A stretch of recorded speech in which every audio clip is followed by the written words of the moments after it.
Muy buenas tardes, queridos amigos. Nuevamente quiero agradecerles el que una vez más nos hayan permitido entrar en sus hogares.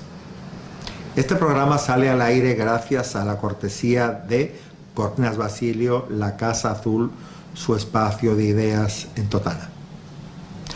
Vamos a conversar esta tarde con una persona que es totanera, escribe en Totana, y también de alguna manera le da la importancia que se merecen las mujeres, y hablaremos ahora de su publicación, en momentos donde pareciera que están siendo victimizadas por aquellas que quieren defenderla. Hablaremos de eso también. Vamos a darle la bienvenida al señor Juan Ruiz. Juan, muy buenas tardes, bienvenido. Buenas tardes, Manuel. Buenas tardes. Y acertado en la apreciación de que hablas de mujeres que son victimizadas por aquellos que dicen defenderlas. Sí.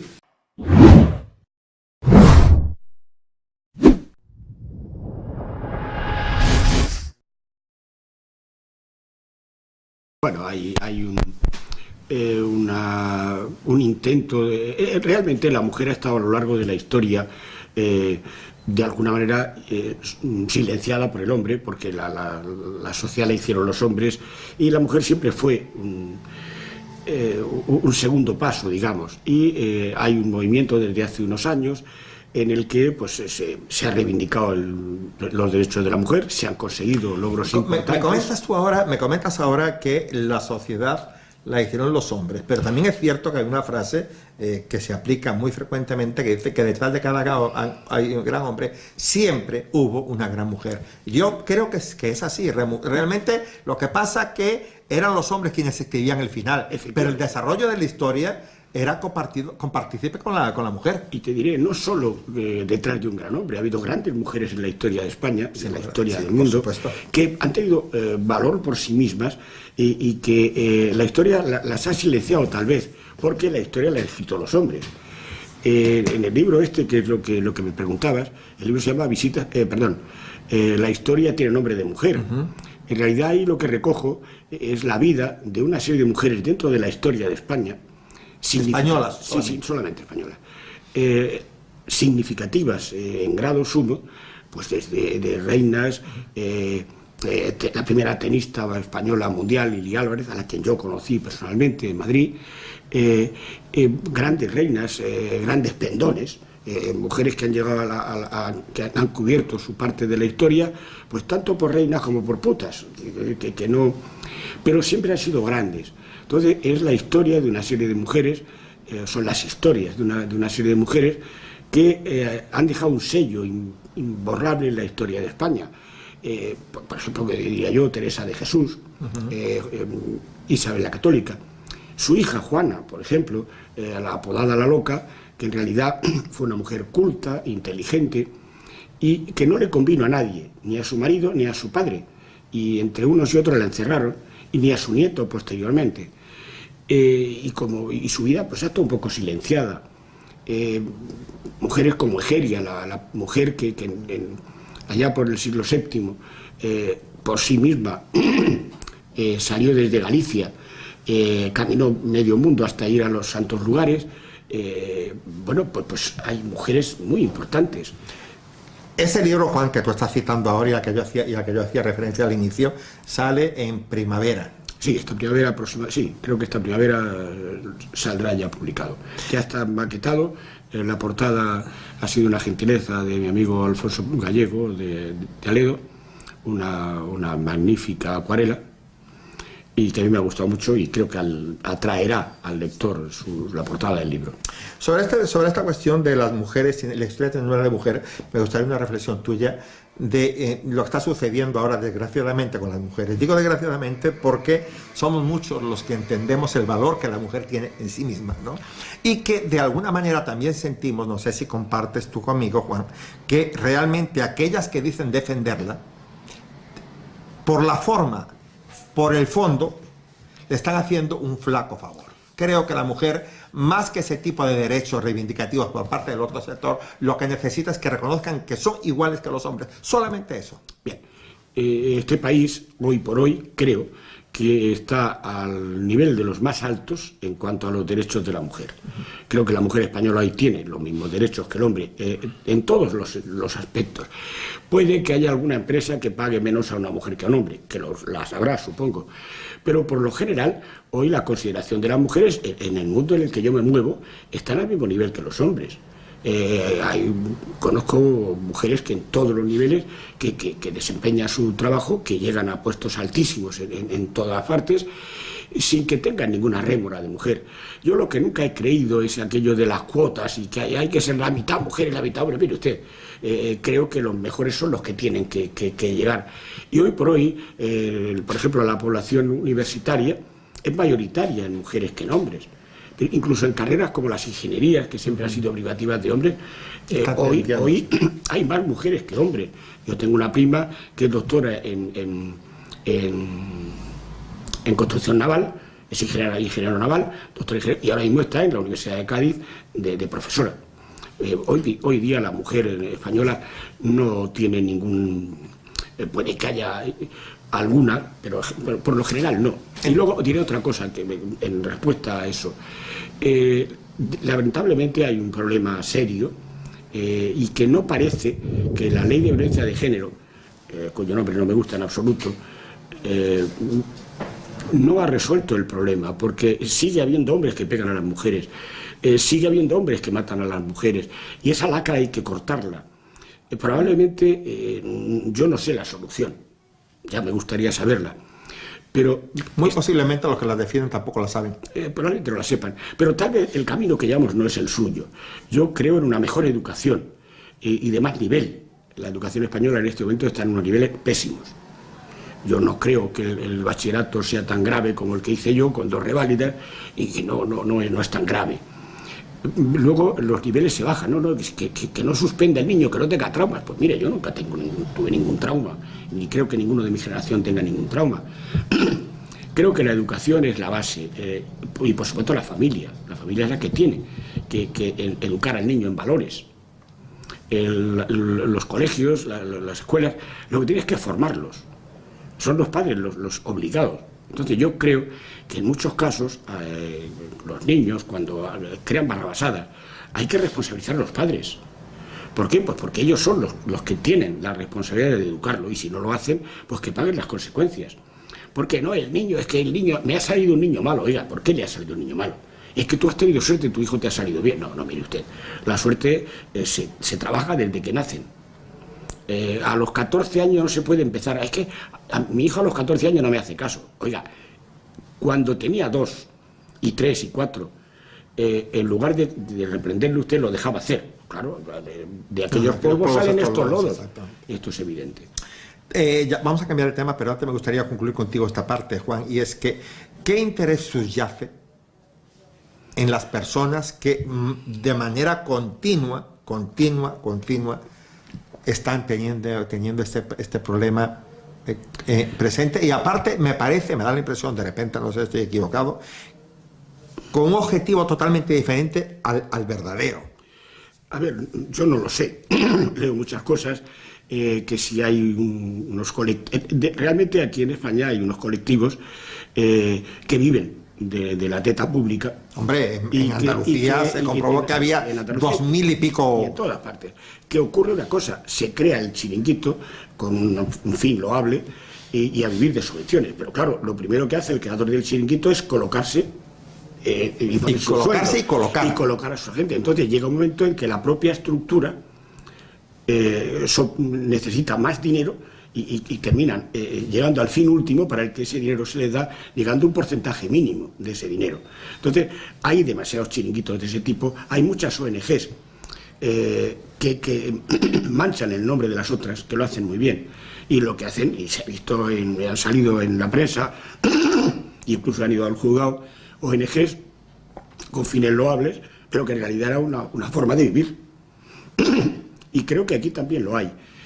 No sé cuál es la causa, yo no sé, hablan de un tal Soros, que desconozco, que está detrás de los movimientos LGTB y tal. A ver, yo no... Está detrás de todo lo que huele a dinero. Bien, Sí, claro, yo pienso que un capitalista de ese tipo lo que quiere es dinero, de una manera o de otra. Que no te quepa la Yo menor. no sé hasta qué extremo. Por eso digo, lamento no tener más elementos de juicio para esto, y no lo sé. Pero ciertamente hay un problema y eso hay que cortarlo. Yo quiero que la mujer y el hombre seamos exactamente iguales. Esa ley llamada violencia de género no nos hace iguales. Y una ley, por mucho que el Tribunal Constitucional, que es un ente político, nombrado por los políticos, para mí no es creíble, dice que es constitucional una ley que contradice el título 2 de la Constitución. Todos los españoles somos iguales ante la ley. El artículo 14, exactamente. No es verdad. Si somos iguales ante la ley, ¿por qué la palabra de una mujer vale más que la de un hombre? Ni lo uno ni lo otro, ni la de un hombre ni la de una Pero mujer. ¿no sientes tú, Juan, que hay en ello un ánimo de confundir? Pues no lo sé, Manuel. Créeme, sí, yo estoy confundido. Porque Te comento sí. esto porque en este momento el problema que estamos viendo en Andalucía, con el cambio de gobierno, todo se centra básicamente en que el gobierno que está entrando ahora, incluso con el que lo está apoyando, está yendo en contra. La defensa está yendo en contra de la mujer. Entonces, hay un colectivo que es muy importante todo esto, realmente sí. Es lo más importante. Bueno, yo creo que la realidad no es esa. Vox es un producto lógico de la corrupción de los otros partidos. No nace por generación espontánea, ha nacido por eso. Yo no creo que sea de extrema derecha, creo que es una derecha. Y ocurre una cosa, la gente coge el rábano por las hojas. Querer derogar la ley de violencia de género, hay que seguir escuchando lo que dicen, para hacer una ley de protección integral, para proteger al niño, al anciano, al hombre, a la mujer, a todos por igual. Y entonces, esa segunda parte no la quieren oír.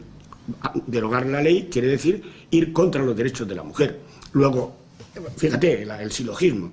Si derogan esto, luego están de acuerdo con los asesinos de la mujer. Bueno, eso me parece un silogismo falso absolutamente, porque las premisas son falsas. Yo creo que esa ley es injusta, creo que debe cambiarse o mejorarse, me da igual. Lo cierto es que si mi mujer me pega a mí, a ella la condena, delante de testigos, a ella la condena por un juicio de faltas a 500 euros de multa.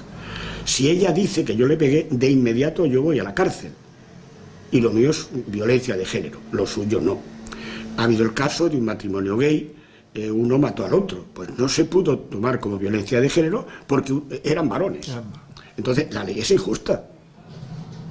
Luego además abogados malos y malas personas se aprovechan de eso con denuncias falsas y están provocando, no es que el porcentaje sea mucho, no lo sé, me da igual, un solo hecho injusto ya hace injusta la ley. Esperemos que esta situación de alguna manera se amaine con los Detrás días. de eso también están los intereses políticos de cada formación política y ellos luchan con las armas que tienen, en muchos casos pésimas, en lugar de trabajar con la verdad y con sus planteamientos claros, cogen las sendas torcidas. Y claro, para eso confunden al elector, confunden al ciudadano. Claro. Y eso es que vamos a ver, cuando tú de alguna manera argumentas algo para defender, como dices tú, tu chiringuito, el cual has vivido, en el caso de Andalucía, concretamente, casi 40 años, entonces tienes que buscar argumentos para quemar a la gente realmente, para que la gente salga enardecida a la calle. Estás hablando de mucho dinero. El hecho de que los políticos, de que el poder cambie de color frecuentemente, es bueno. Es malo que un partido, una ideología, permanezca mucho tiempo en el poder, porque de ahí nació la corrupción en España. ¿Por qué? Porque estaban mucho tiempo y pensaban que ya no les podía pasar nada, que estaban por encima del bien y del mal. Que tenían patente de coso. Entonces, eso es malo para el ciudadano y malo para la política. Creo que es bueno que haya partidos que pinchen a los otros para que mejoren. Lo que creo es que tanto el Partido Popular como el PSOE en este momento, que son los dos partidos mayoritarios, siguen en su burbuja alejada de la realidad y en lugar de escuchar al ciudadano, en lugar de cambiar, de mejorar, cambian el discurso, pero muy poco. Pero ellos siguen igual. El poder les gusta a todos, que tendrá la erótica del poder, y que tendrá. Pero lo cierto es que yo creo que es bueno que los políticos cambien. Es más, yo creo que nadie debe estar en política más de 2 legislaturas. España es un país en el que hay políticos de profesión. ¿Y esto por qué? Políticos que viven de eso. Personas que se dedican que desde que terminan la carrera, se meten en el partido y ahí hacen su vida. Entonces, eso no es justo. Creo que lo justo es que estén 2 legislaturas y al terminar que vuelva cada uno a su trabajo. Hablando de la alternancia en el gobierno, Juan, comentábamos fuera de cámara una anécdota que tú me contaste, es cuando ganó Felipe González las elecciones la primera vez, que alguien de su partido, de la izquierda, comentó, por fin llegó la democracia. Estaba en Madrid, éramos 3 personas, y alguien dijo que bueno, ya era, en este país ya hay democracia real, porque ya el Partido Socialista está en el poder. Y una tercera persona, un gran periodista, que era Jaime Campani, dijo, bien, eso no es suficiente. El problema será cuando la izquierda tenga que dejar el poder. ¿Cuál será su reacción? Bien, en la política nacional no ocurrió nada, porque se han alternado el PSOE, el Partido Popular, volvió a ganar el PSOE, el Partido Popular, ahora el PSOE. Bien, pero en Andalucía llevan mucho tiempo. Aquella gente que está viviendo 30 y tantos años de eso, ya no tienen un trabajo al que volver. Y es lógico que toda la vida, son 40 años. Que enfadar. Luego, el poder de tantos años pues ha hecho, supongo, no, lo sé porque lo he visto en Andalucía, que hay gente que viven de eso de una manera apesebrada. Y claro, lógicamente, al cambiar el gobierno, esa gente va a ir a la calle y se enfadan. Y ese enfado pues lo hacen pues, con manifestaciones. ¿Con qué? Pues con un pretexto. De hecho, defender los derechos de una mujer cuando no están agredidos, sí, porque dice Vox, porque Vox, bueno, mire usted, lo que dice Vox yo lo he leído, yo no soy de Vox, yo lo he leído y dice Vox que derogar una ley para crear una ley que proteja a todos, porque hay ancianos que están siendo maltratados por una mujer o por un hombre, da igual. ¿Por qué no es tan punible eso como pegar a una mujer? Te pregunto, ¿tú crees que el comportamiento que está teniendo en este momento, te digo al día de hoy, porque incluso el comentario hoy miércoles en Sevilla, hay comentarios por parte de Susana Díaz y de Teresa de Podemos, cuestionables y no tan saludables, ¿no? ¿Tú crees que de alguna manera es una actitud ejemplar la teniendo con respecto incluso para la gente que los votaron? O sea, ¿tú crees que un político de altura que ha gobernado, que tiene experiencia de gobierno durante 40 años, puede comportarse con la yo sí lo voy a decir, con la catadura, ya está, como está sucediendo ahora en Andalucía? Los partidos políticos españoles funcionan al revés de lo que yo entiendo que debían funcionar. Actúan de forma piramidal, pero no de abajo arriba, sino de arriba abajo. Lo lógico es que los partidos tengan unas bases, que esas bases hablen y que saquen conclusiones, que las eleven a los que ellos eligen, para que a su vez se conviertan en la política eficaz. En los partidos políticos españoles es al revés, es un líder el que marca la política desde arriba hasta abajo. Entonces, se imprime un pensamiento a toda. Sí, entonces el de abajo solo tiene que aceptar. Pero no se dan cuenta los partidos de que además de sus militantes hay una serie de votantes que los van a votar a ellos o a otro partido siempre y cuando sus propuestas les gusten más, porque cada vez los militantes de los partidos son menos, pero cada vez menos, y es lógico, porque cada vez desencantan más. Entonces, ya la gran mayoría de los españoles se miran los programas políticos antes de votar. Ya no hay un confesionalismo, ya las ideologías murieron, cayó el muro de Berlín, y aún algunos siguen pensando con ideología desde principios del siglo XX. Yo creo que no. Entonces, te pregunto, lo que está sucediendo en Andalucía y en otras regiones de España, ¿no hay que temer con lo que está pasando? Hombre, yo creo que no. El pueblo español es suficientemente maduro y aunque agiten así un poco, no están agitando, están agitando bastante. Pero yo creo que la gran mayoría de los españoles le saben parar los pies a los políticos. Yo, de verdad, en contra de la desesperanza que hay mucha gente, yo tengo esperanza porque el pueblo español es bastante maduro. Y no se deja engañar tan fácilmente. Se ha dejado engañar muchas veces, pero de cada engaño aprendemos un poco más. Los mismos partidos, de tanto engañarnos, nos han enseñado a defendernos de ellos, a estar por encima de ellos, porque en realidad el ciudadano está por encima de los partidos. Y aquí hemos hecho una ineptocracia.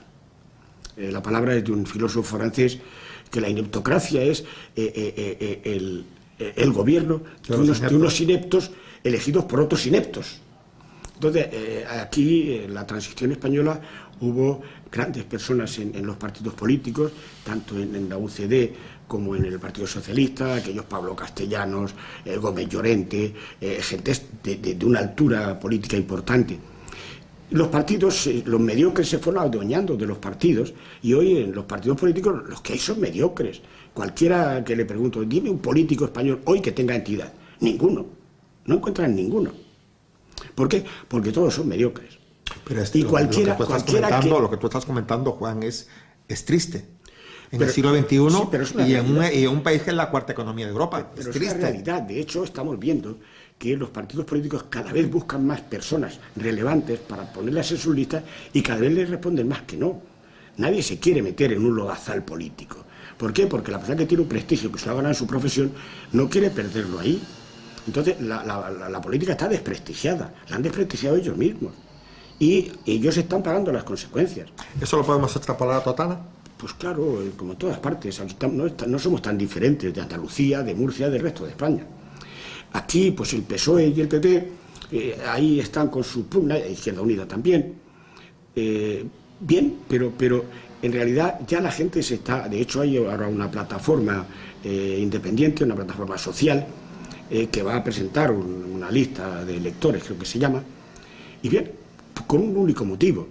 Los partidos tradicionales tienen que aceptar lo que les digan sus jefes, y entonces la política de Totana la dirige un señor de Madrid que no ha estado nunca aquí, que no conoce esto, o un señor de Murcia que lo más que sabe es dónde está Totana, y aquí quieren que se gobierne desde aquí y para aquí, y luego además eliminando muchas cosas que tienen los políticos. Bueno, mire usted, este año, por ejemplo, en los presupuestos generales del Estado se ha duplicado el dinero para los partidos. Oiga, mire usted, los partidos cuestan demasiado dinero. Los partidos y los sindicatos cuestan demasiado dinero. Que los financien sus afiliados. ¿Por qué de financiar yo, con mis impuestos,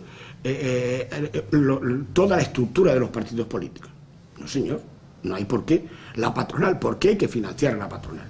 Que la financien los empresarios, a los sindicatos. Oiga, el afiliado que Si creen en el sindicato, si creen ese sindicato. Bien, pero es que también que lo representa. Los sindicatos españoles son, creo que, el peor nivel de sindicalismo. De hecho, yo recuerdo, creo que nadie en el mundo sindical habrá oído jamás que unos sindicatos, como las Comisiones Obreras y UGT, firmaran con Zapatero una rebaja del sueldo a los empleados, a los trabajadores.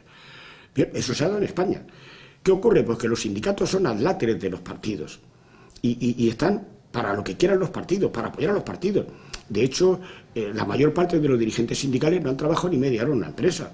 Ellos saben de los trabajadores lo que han visto en su oficina, porque desde que terminaron el bachillerato o la carrera están ahí en el sindicato. Estamos hablando a nivel sindical, que nunca ha trabajado en su vida, como tú bien reconoces, pero podemos hablar de los mismos políticos que ninguno ha pegado un palo al agua. Por lo tanto, cuando un empresario va a hablar con un político y le plantea una inquietud, un temor, una realidad, no lo va a entender, porque nunca sabe lo que es levantar una persiana. Yo ya lo he dicho, creo que es un caso único en la historia del sindicalismo que dos sindicatos firmen con el gobierno una rebaja de sueldo.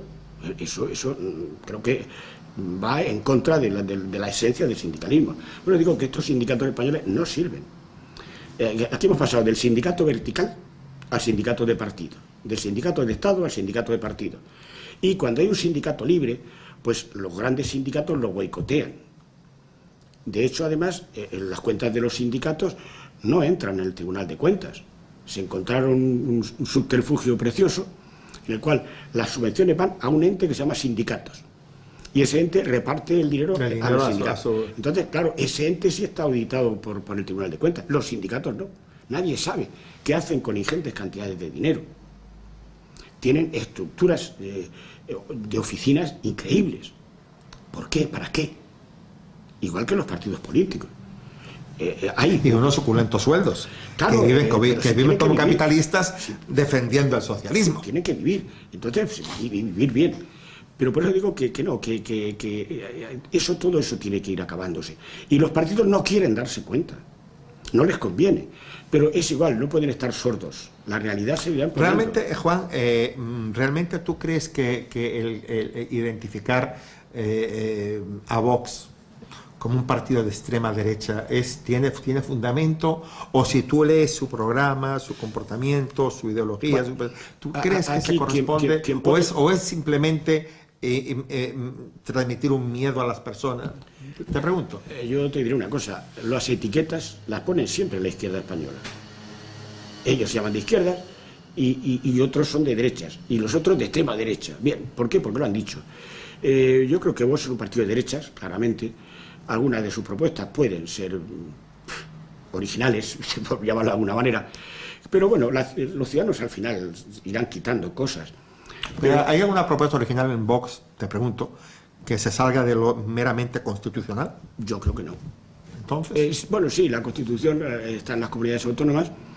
Vox dice que hay que quitarlas. Me parece una buena idea. en las tres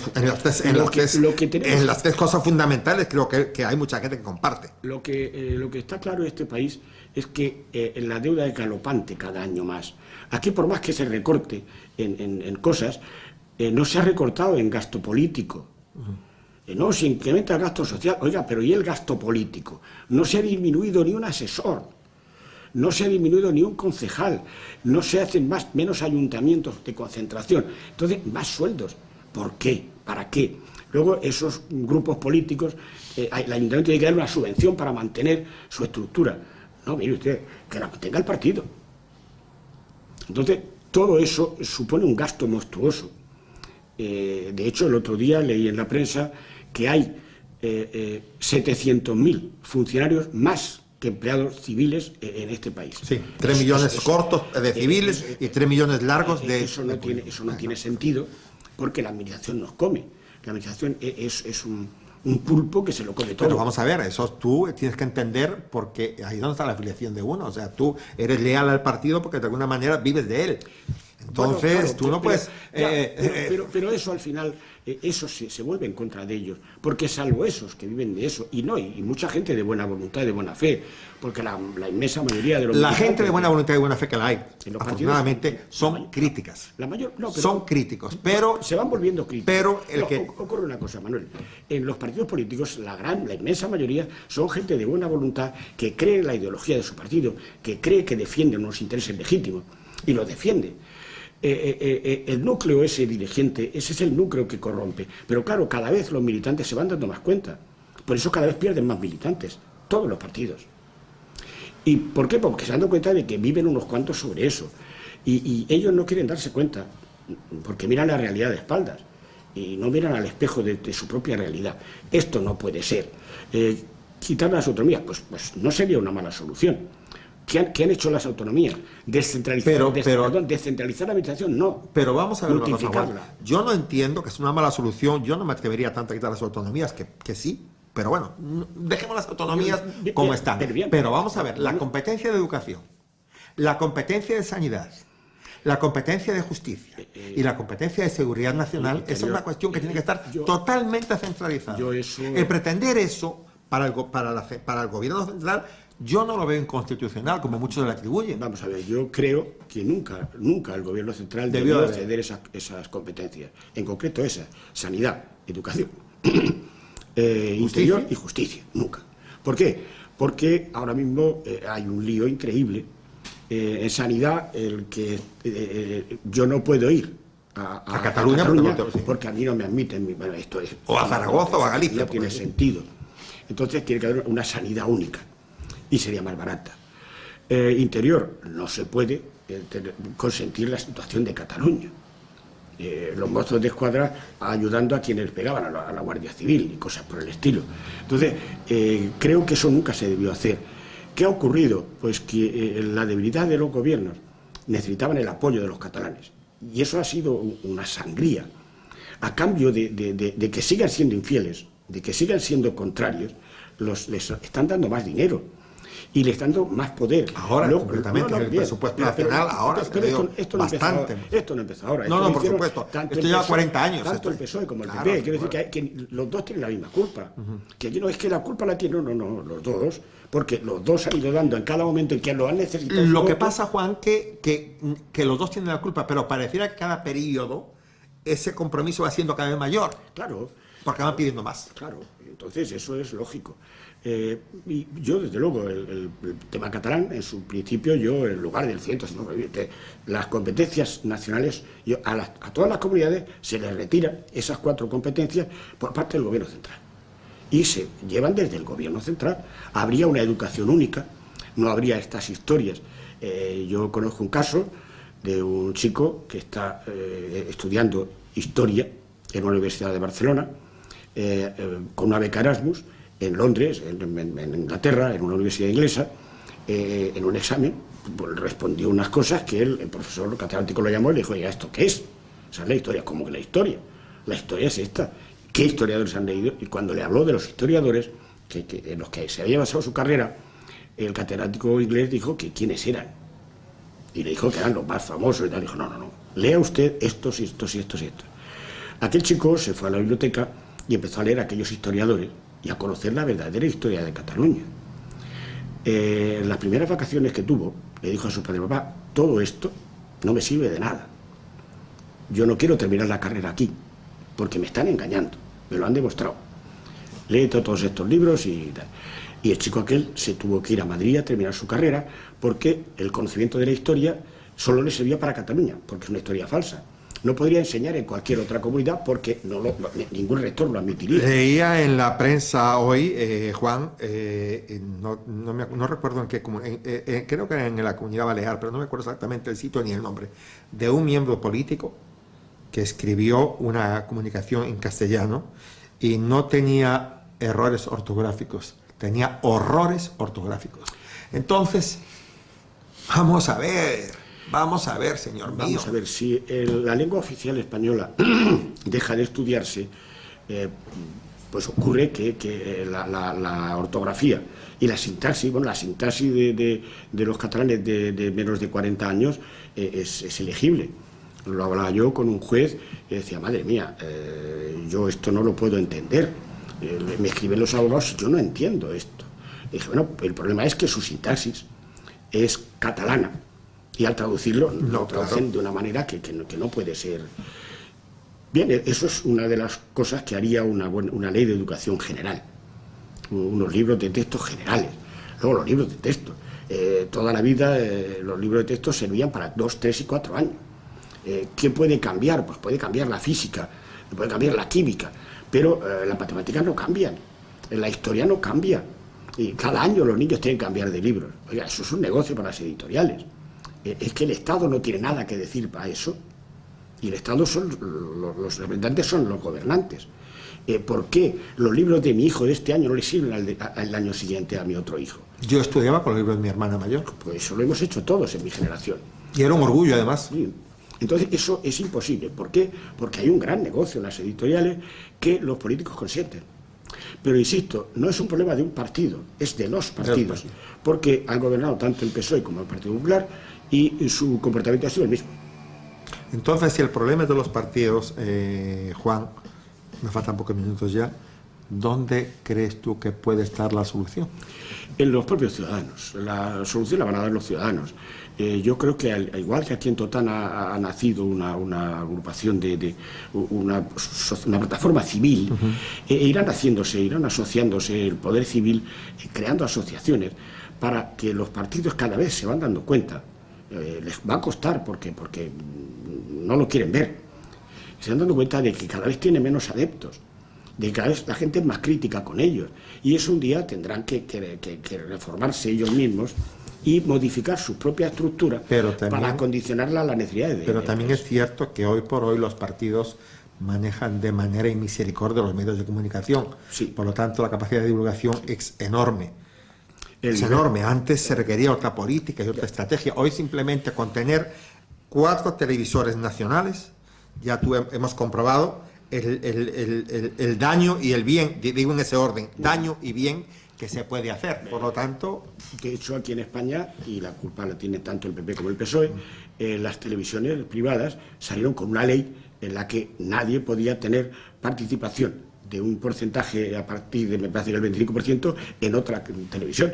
Y esa ley me parece que fue Aznar el que se la mandó a hacer puñetas, y ahora las grandes cadenas de televisión están en manos de los mismos, de dos grupos. Y esos grupos pues tienen sus afinidades políticas. Y claro, no son la caja de resonancia para divulgar las ideas. No son imparciales, evidentemente. Entonces, también es verdad que el nivel que tenemos de prensa española, ya lo dicen en todas partes, es la prensa menos creíble de Europa. Ellos mismos labran su desprestigio. La gente poco a poco se va dando cuenta.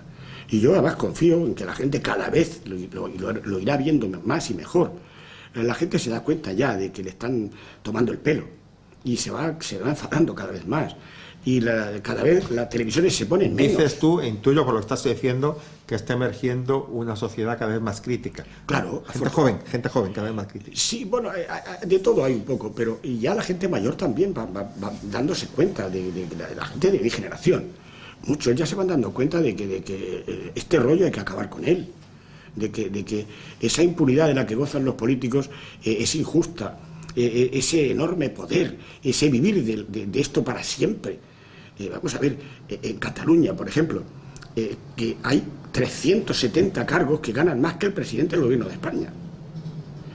Y ya no hablo el presidente de la comunidad, que gana el doble, o el alcalde de la alcaldesa de Barcelona, que gana bastante más que el presidente del gobierno. Oiga, tiene que haber una ley de sueldos públicos. Esto, y luego, sueldos vitalicios. ¿Por qué? ¿Por qué? Sí, señor. ¿Por qué? ¿Por qué? Hay demasiados sueldos vitalicios. El costo político español es insoportable. Y los políticos no quieren... El día, Juan, que salga un partido, un partido, tiene que ser una organización, que ponga blanco sobre negro, pues lo que le cuesta a cada ciudadano español, cada uno de esos que dicen que lo representan. Pues cuando tú sepas que de cada 100 euros que tú aportas, con mucho sacrificio al erario público, 70 u 80 euros se van para cosas no productivas. Sí. Quizás en ese momento empieza a cambiar. Yo te diré una cosa, eso va a empezar, a ver, yo no soy adivino, pero yo creo que eso va a empezar tanto por Vox como por Podemos. El PSOE y el Partido Popular están muy ensimismados en lo suyo. Y Podemos, los dirigentes de Podemos son bastante inteligentes. Y creo que se van dando cuenta de que también pierden adeptos. Que cuando ellos vinieron, su discurso sonaba bien. Pero el antisistema se ha convertido en sistema. Entonces tendrán que evolucionar. Y creo que por la extrema derecha, como llaman, y por la extrema izquierda, como llaman, yo no sé quién para decir si es extrema uno u otro, tendrán que salir esas respuestas y tendrán que poner en solfa a los otros partidos, porque los ciudadanos cada vez votan menos, cada vez creen menos en ellos, cada vez militan menos. Es decir, y esto se está viendo y lo están viendo ellos. Cada vez los partidos les cuesta más trabajo encontrar líderes, porque dentro de los mediocres pues no hay nadie. Entonces no hay nadie con tirón. Yo qué sé, sin ir más lejos, aquí en Totana, ¿quién está en política? Pues yo llevo aquí 27 años y están los mismos, más o menos. Aquí no cambia nada. En Murcia, pues tampoco cambia mucho. En la política española, pues tampoco cambia mucho. Los partidos son un sistema de poder y da igual que mande uno que el otro, porque son los mismos, son el mismo sistema. Y eso, al final, los ciudadanos se lo irán diciendo. Vine a la entrevista con el ánimo, Juan, de hablar de dos libros tuyos. Uno... Bueno. Visitas a la historia de Murcia, que publicaste en diciembre del año 18, o sea, hace meses exactamente, y otro, el volumen 2, que lo vas a publicar en la primavera, en el otoño del 2019. Sí. Te prometo que tendremos próximamente una entrevista para hablar solamente de tus libros, porque te lo debo, porque venía con la idea de hacer eso, pero lo otro de alguna manera nos fue llevando de una cosa a la otra, de una cosa a la otra. Cuando quieras. Ha sido un placer, muchísimas gracias, Juan. Muchísimas gracias. Gracias. Queridos amigos, espero que hayan no disfrutado, informado, lo comentado por nuestro invitado Juan Ruiz.